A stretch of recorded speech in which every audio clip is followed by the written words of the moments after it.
So a couple years ago, when I was a fresh Christian, I remember how every day before bed, I used to ask God quickly to forgive me for my sins, and I used to watch these Christian videos on YouTube, and I used to think that just because I prayed sometimes before bed, and just because I believed that Jesus existed, I was saved. But the problem was that this faith that I was supposed to have wasn't really reflected in the way that I was living. I was constantly swearing, I was people pleasing a lot, and I usually compromised my faith in order to fit in with the people, even if it meant doing sinful things. And I had some knowledge of what I was supposed to do as a Christian, but in my day-to-day life, it's like I completely forgot about it, and I couldn't apply it.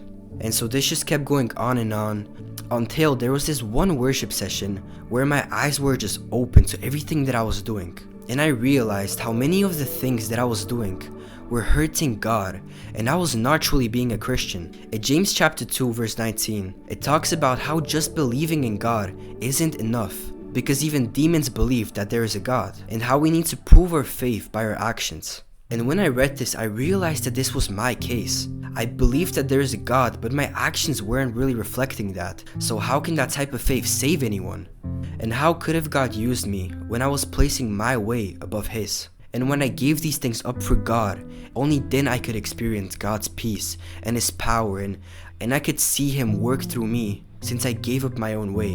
And maybe you can relate to this or maybe no, but the mistake that a lot of us make after going through a realization like this is that we start to take things more lightly again, and we start to fall into this state of carelessness. Because after repenting and truly experiencing God's peace, it's like you feel that everything is okay. It's like we start to take things more lightly again, and we start to pray less and less.